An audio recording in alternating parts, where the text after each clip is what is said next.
Bonjour à toutes et à tous.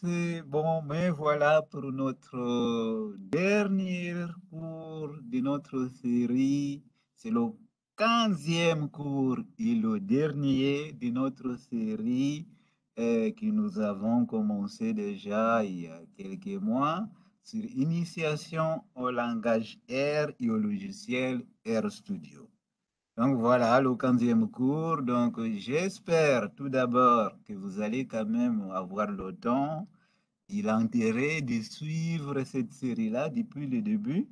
Donc ça s'appelle Initiation au langage R et au logiciel RStudio. Donc il y a une série 1, 2, 3, 4, 5, etc., jusqu'à 15. Quand j'ai commencé la série, j'ai pensé que je pourrais faire des vidéos courtes de 15 minutes, 20 minutes maximum. Ce qui a été le cas pour les trois premiers cours vidéo, par exemple. Malheureusement, je me suis rendu compte que ce n'était pas possible de faire des vidéos courtes parce qu'il faut prendre le temps de bien expliquer les différents éléments du cours, et les codes, les scripts, etc., etc. Donc, je sais qu'il y a beaucoup de gens qui sont réticents à regarder des vidéos assez longues, mais je pense que quand même, si on veut apprendre le langage, c'est important. Donc, bon, j'ai fait du mon possible. Et, et donc, aujourd'hui, le cours d'aujourd'hui, c'est pour vous donner des conseils pour continuer à apprendre à développer R. Ce n'est pas comme des clics-boutons où ben, on apprend un petit peu les fonctionnements d'un logiciel, on l'acquiert une fois pour un certain moment du mois, où il y a une seule façon de faire une chose. Avec le langage R, c'est un langage, et le logiciel c'est un langage qui permet de faire de la production, de traitement, d'analyse et de la valorisation des données. Il y a plusieurs façons de faire la même chose. Et là, comment s'y trouver? Ben, il faut chercher, c'est la façon que vous préférez pour faire ceci, pour faire cela. Et donc, il y a le langage R lui-même, il y a le RStudio qui est un environnement de développement qui permet de développer du code R. Hein, ce sont deux choses qui sont en relation, mais qui sont différentes. C'est-à-dire qu'on peut développer du code R dans, par exemple, l'invite de commande de votre ordinateur. On peut développer du code R. Mais c'est quand même plus, c'est une interface qui est plus agréable pour développer du code R. Et puis, il y a beaucoup de fonctionnalités qui sont intégrées dans RStudio qui permettent de développer du code R d'une façon plus agréable, disons, et plus efficace aussi. Donc, voilà. Donc, aujourd'hui, c'est les conseils. Donc, je vais partager mon écran tout d'abord pour commencer. Donc, je vais aller sur RStudio. Donc, voilà. Aujourd'hui, la leçon d'aujourd'hui, je vais vous donner des conseils. D'abord, revenons au début. Je vous ai expliqué au début de cette série-là que le langage R utilise des fonctions pour faire quelque chose. Pour faire une opération, on utilise toujours une fonction. Alors, il y a des fonctions qui viennent avec qui font partie de ce qu'on appelle le package de base de R, c'est-à-dire viennent avec le langage R et sont intégrés dans le RStudio, n'est-ce pas? Il y a d'autres fonctions viennent avec des packages spécifiques. Il faut donc, pour utiliser ces fonctions-là, d'abord installer des packages, les charger, et ensuite on peut utiliser les fonctions qui sont associées à un package déterminé. Alors, j'ai expliqué donc une fonction, un outil qui permet de faire quelque chose. Et les packages, c'est une boîte à outils, c'est-à-dire c'est une boîte qui contient plusieurs outils qui permettent de faire quelque chose. On peut, par exemple, j'ai fait une analogie avec une boîte à outils de bricolage, par exemple. Vous avez plusieurs instruments de bricolage qui vous permettent de bricoler à chaque fois un petit marteau, une petite scie, une tournevis, hein, et vous sortez ces éléments-là, ces outils-là, au fur et à mesure que vous voulez faire quelque chose dans votre maison. Vous pouvez mettre une porte, scier un petit peu de bois, etc., etc. Donc, ça fonctionne à peu près comme ça. Ensuite, j'ai expliqué qu'R, il y a des objets. On a vu les listes, les variables, les listes, les vecteurs, les facteurs, etc., etc., etc. D'accord?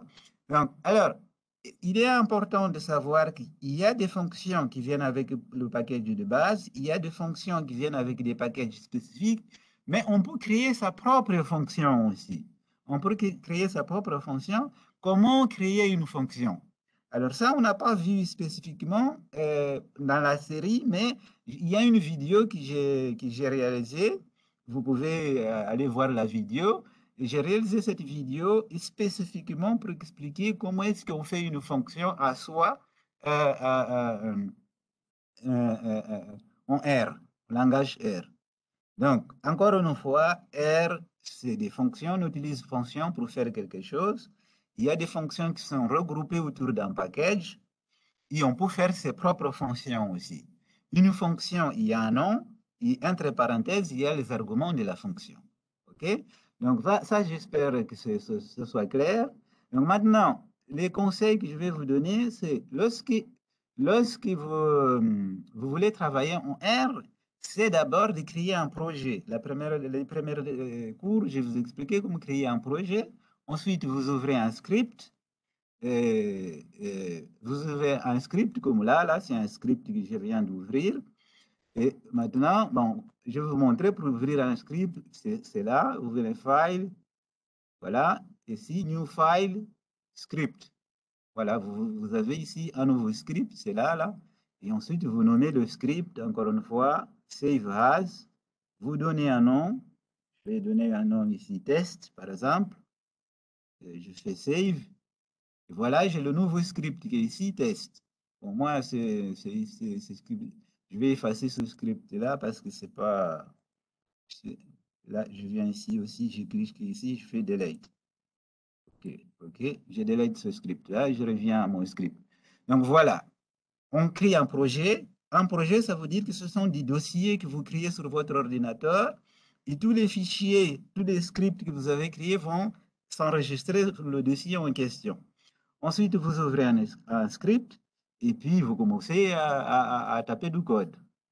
Alors, la première chose, quand on ouvre les scripts et qu'on veut travailler en R, c'est de se demander quelle est la version de R que vous êtes en train d'utiliser, qui est installée sur votre ordinateur. Pour ça, vous utilisez cette fonction-là, get R version ou R.version, V avec majuscule. Et ça, ces deux fonctions-là permettent donc de savoir quelle est la version de R qui est installée sur votre ordinateur, hein. Ensuite, on sélectionne, on fait le run. Alors, je vous ai aussi dit qu'on sélectionne la partie du code qu'on souhaite lancer et on fait le run ici, parce que si on ne sélectionne pas, si on fait le run, ça va lancer tout ce code-là. Or, parfois, si on a un code qui est très long, ça prend trop de temps de lancer un code entier et ensuite, on n'a pas envie non plus d'avoir le résultat sur tous les éléments de notre code. Donc, on sélectionne et puis on fait run. Il y a les raccourcis clavier. Vous allez sur un moteur de recherche et vous tapez R, raccourci clavier. Il y a plusieurs raccourcis clavier. Pour lancer le code avec un raccourci clavier, vous le sélectionnez, vous appuyez votre doigt sur le contrôle, sur le clavier de votre ordinateur, et en même temps, vous faites entrer. Et à ce moment-là, ça va lancer le code aussi si vous ne voulez pas faire le run directement aussi avec votre souris. Ça aussi, ça permet de voir quelle est la version DR sur laquelle, qui est installée dans votre ordinateur. Voilà, donc c'est bien de savoir d'abord, avant de toute chose, savoir quelle est la version DR. Supposons que vous êtes en train de travailler sur R, mais sur un ordinateur qui n'est pas le vôtre, ou du travail, ou à l'université, peu importe. La première chose, c'est de savoir quelle est la version DR qui est installée sur l'ordinateur en question. C'est pour ça que vous utilisez ces fonctions-là. Pourquoi c'est important? C'est important parce qu'il y a des packages qui fonctionnent avec des versions déterminées. Et la meilleure chose, c'est d'avoir la dernière version DR, qui téléchargeait toujours la dernière version, il essayait d'actualiser les packages, parce que les packages sont mis à jour, et les packages sont mis à jour aussi en fonction de la nouvelle version d'Air qui sort, etc., etc. Donc ça, c'est important, la première chose, d'essayer de savoir quelle est la version d'Air. Ensuite, le deuxième conseil que je veux vous donner, c'est que quand vous installez un package, on peut installer un package, on utilise la fonction install package, entre parenthèses et entre guillemets le nom du package. Là, ça fonctionne. Si j'installe ça, si je lance ça, ça fonctionne. Mais il est conseillé de mettre dep égale true parce que ça veut dire quoi? Ça veut dire dépendance. Ça veut dire que ça permet il y a des dépendances qui fonctionnent avec le package, c'est-à-dire de télécharger non seulement le package lui-même, de télécharger aussi toutes les dépendances, tous les autres éléments, outils qui fonctionnent en parallèle avec le même package. Donc, c'est pas obligatoire de mettre ça, c'est pas nécessaire, mais je vous conseille quand même à chaque fois que vous téléchargez, que vous installez un package, mettre dep égale à true. Donc, on sait ça. J'ai donné dans ce package-là, Psych, c'est le package qui est utilisé pour faire des analyses statistiques en psychologie. C'est le package de référence en psychologie.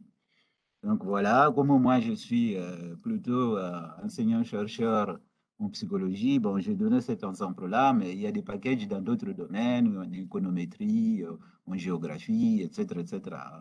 Donc voilà, ça, c'est juste pour un exemple. Donc je lance ça. Donc le package s'installe. Package s'installe. Voilà. Ensuite, donc je charge le package. Je vais charger le package. Là. Alors, si vous voulez avoir une façon d'avoir des informations sur le package en question, si vous voulez avoir des informations sur le package en question, de quoi il s'agit, c'est pour faire quoi, etc., etc. Et donc, pour avoir accès à la documentation, vous utilisez encore une fois la fonction help package égale, et vous mettez le nom de package entre guillemets. Voilà. Si vous lancez ça, donc voilà, ici, vous avez la documentation du package. Elle est longue, parfois elle est longue et il faut lire, c'est toujours en anglais. Donc voilà, et vous lisez la documentation. Vous souhaitez lire la documentation. Hein? Alors, les packages R sont recensés et regroupés. Il y a une institution qui s'appelle CRAN, le CRAN, CRAN, qui regroupe, recense, regroupe, indexe les packages. Et c'est à partir de cette institution-là, en général, qu'on télécharge les packages. OK, les packages R. Donc, les packages sont développés par des individus, les particuliers qui développent des packages, parce que R, c'est sous licence libre. Donc, les individus développent les packages et mettent à disposition de la communauté des utilisateurs d'R les packages. Et par contre, ils font recenser les packages par le crâne et puis permettre. Par contre, il y a d'autres personnes aussi qui créent des packages avant de les faire recenser par le crâne. Et le package, on peut le télécharger, c'est la version de développement, comme on dit. Ils sont en général dans les GitHub. Donc, on peut les télécharger aussi à partir des indications de GitHub pour les télécharger. Donc, voilà. Alors, voici une fonction. Voilà, voici une fonction de ce package-là. C'est une fonction qui permet d'analyser la consistance, la consistance interne de données d'une enquête, d'un questionnaire, par exemple. Et moi, j'ai envie de savoir, mais cette fonction-là, quels sont les arguments de cette fonction-là? Et donc, je mets un point d'interrogation. Pour le package, on utilise help, package égale au nom de package. Pour une fonction, on utilise, je vous conseille d'utiliser plutôt, il y a plusieurs façons de faire, mais je vous conseille d'utiliser un point d'interrogation, ensuite le nom de la fonction. Donc, si je lance ça, voilà, j'ai ici un de test mes librairies. Alors là, c'est parce que cette fonction Voilà. Ici, voilà. Find to estimate. Voilà. Il explique que cette fonction-là est faite pour analyser, pour estimer le Cronbach, le alpha Cronbach, le coefficient alpha Cronbach. Donc, il explique ici que cette fonction-là est faite pour ça. Donc, si on veut avoir les détails de la fonction, je vais vous montrer comment faire. Parfois, ici, il n'y a pas les détails, mais je pense qu'il y a une autre façon de faire ça et je vous montrerai plus tard. Donc, voilà pour les fonctions. Et ensuite, une fois que vous avez terminé de traiter et d'analyser vos données, à la fin, je vous conseille toujours d'utiliser cette fonction-là. Ça vous permet ça vous donne le récapitulatif de la version de R que vous avez utilisée pour analyser les données, des packages utilisés, des versions de packages, etc., etc. Donc, on lance ça à la fin de votre travail. Ça vous donne, c'est une espèce, un rapport qui vous donne tous les outils que vous avez utilisés, les versions de chaque outil en quelque sorte. Ça permet, par exemple, si vous voulez dire à quelqu'un, bon voilà, je fais les analyses, voilà le code, et voilà les packages que j'ai utilisés, et les versions de chaque package. S'il a envie de répliquer les mêmes analyses, il va savoir que bon, je vais utiliser tel package, telle version du package. Voilà pour les conseils. Donc, voilà pour ces conseils-là. Maintenant, je vais aller vous montrer comment chercher les informations sur les packages et sur les fonctions aussi en utilisant un moteur de recherche, par exemple. Voilà, donc euh, je vais donc départager, ensuite repartager pour aller chez Google. Voilà ma fenêtre Google. Donc voilà, si vous voulez, si vous cherchez un package, il y a beaucoup de packages, donc pour faire des choses particulières. Donc si vous cherchez un package, vous ne savez pas quoi, mais vous cherchez quelque chose, un package, il faut écrire en anglais, parce que c'est les informations, la plupart sont en anglais. R, package, for, par exemple, psychological analysis, par exemple. Package for psychological analysis. Et là, vous aurez la liste des packages, etc., etc. Donc, par exemple, mais si vous voulez une information sur vous connaissez le nom du package, vous voulez avoir une information, une documentation sur le package, vous écrivez R, package psy. Par exemple, là, j'ai lancé ça, et là, voilà, le crâne, c'est ça là que je disais, c'est le site de crâne, c'est cette institution-là qui référence les packages. Si vous cliquez ici, vous allez vers la documentation du package. Voilà la documentation du package. Ce package-là, comme c'est un package très important, donc la documentation est très longue, mais vous n'avez pas besoin de lire tout ça. C'est-à-dire que si vous voulez faire quelque chose en particulier, il y a ici des petits chapitres, par exemple, si alpha. Ici, c'est la fonction dont je vous parlais. Alpha, elle est ici. Vous voyez ici, cette fonction-là sert à calculer le coefficient alpha Cranbach. Et puis ici, il y a le nom de la fonction, ici, là. Et puis, il y a les arguments de la fonction. Et puis ici, il explique pour chaque argument de la fonction de quoi il s'agit. Et puis, il explique aussi quels sont les calculs mathématiques qui sont associés. Donc, ce package-là sert à faire toutes sortes d'analyses, les analyses factorielles, par exemple. Et si vous voulez vous voir, par exemple, quels sont les calculs mathématiques associés aux analyses factorielles, vous cherchez dans la table des matières. Il y a toujours la table des matières au début. Vous cherchez la table des matières. Ici, où il y a tout, par exemple, pour faire la NOV, pour faire toutes sortes d'analyses. Et vous allez dans la page correspondante, et vous lisez ce que vous voulez savoir, et puis c'est tout. J'ai jamais moi-même qui souvent utilisé ce package-là, j'ai jamais tout lu cette documentation-là. Mais à chaque fois que j'ai envie de faire une analyse, par exemple, si j'ai envie d'avoir précisément des informations, comment est-ce que le logiciel, ce package-là, fait pour faire l'analyse en question, je vais aller voir, je lis un petit peu, et puis je comprends, j'ai une compréhension, puis je vais utiliser la fonction correspondante, etc., etc. Donc, c'est comme ça que ça fonctionne. Hein.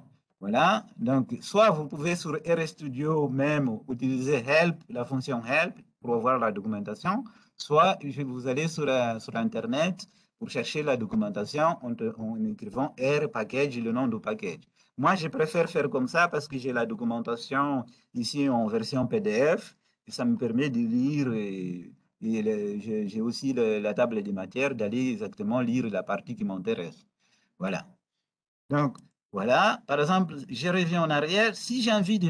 C'est une fonction par contre. Si jamais je R, vous écrivez par exemple alpha, fonction, vous écrivez en anglais, hein, fonction en anglais, R fonction, et vous, tac, et là, vous avez ici, il y a la fonction alpha d'augmentation, et donc vous allez essayer de voir quelle est la fonction.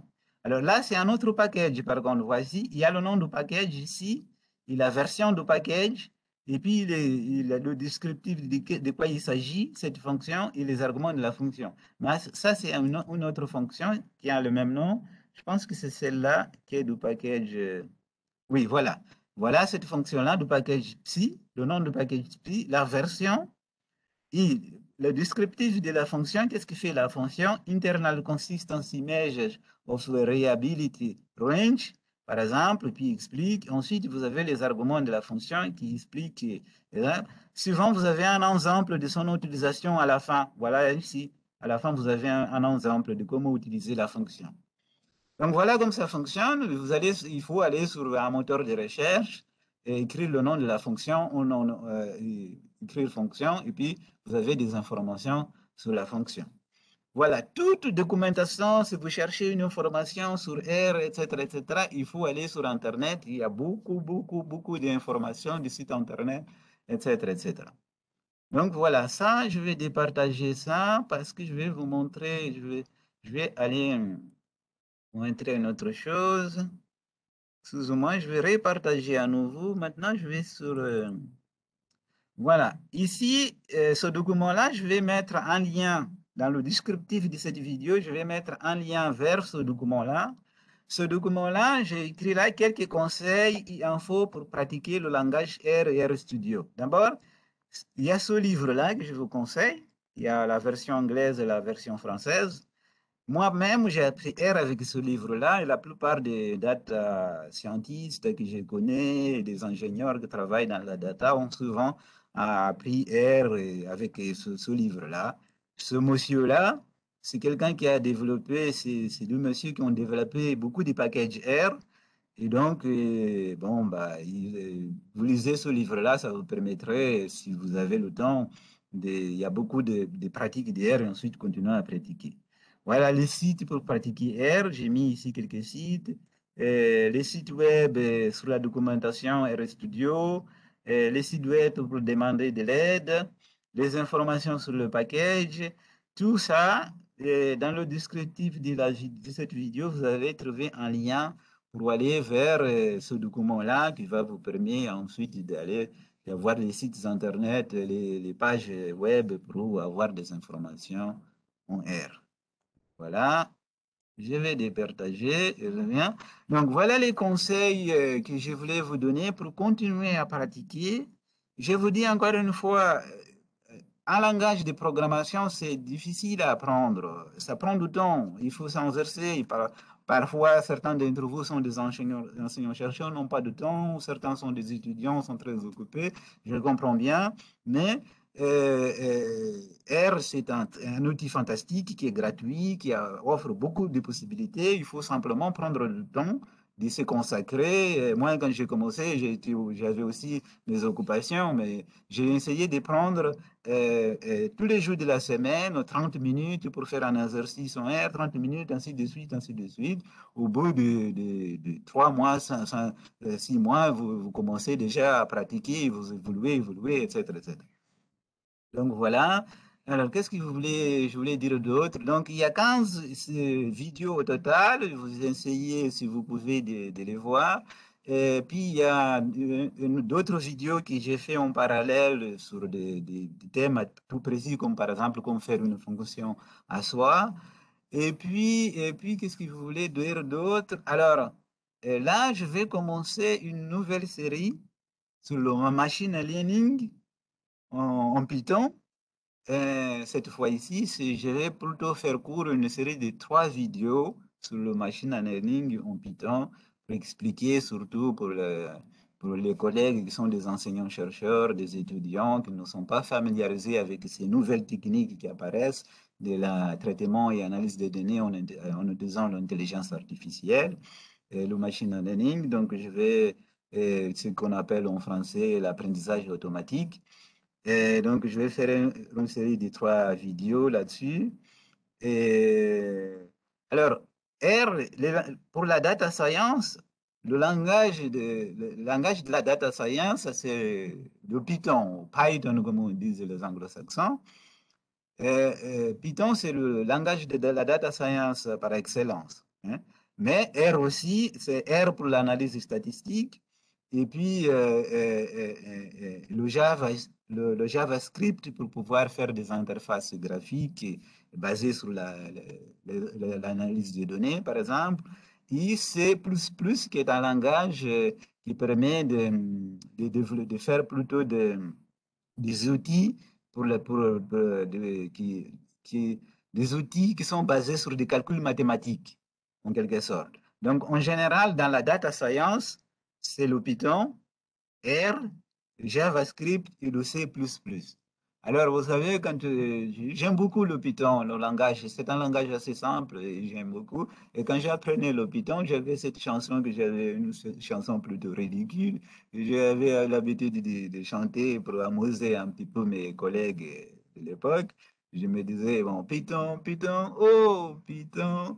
Google, depuis que Google a basculé vers le Python, tout le monde a basculé vers le Python, Python, Python. Effectivement, le Python, ouais, Google il y a beaucoup de data analystes qui travaillent pour Google et qui développent toutes sortes d'outils pour la data science. Et à un moment donné, ils ont commencé à travailler en Python.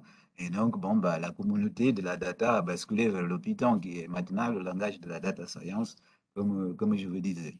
Donc voilà, qu'est-ce que je peux vous dire d'autre comme conseil? Eh bien, bon, bah, écoutez, j'espère que vous allez quand même apprécier les vidéos que j'ai réalisées et que pour ma part, bah, je vais continuer à faire beaucoup de vidéos sur plusieurs aspects de la data science et de l'analyse des données, de la production des données, de la valorisation des données, etc., en espérant que ce soit des choses qui soient utiles aux étudiants, aux collègues qui sont des enseignants-chercheurs comme moi, et qui sont d'autres qui sont aussi, qui commencent dans la data science. Et puis, bah, je vous dis, ma foi, c'était un plaisir. Je vous dis, muito obrigado e até a próxima vez. Muito obrigado. Obrigado e até a próxima. Estamos juntos.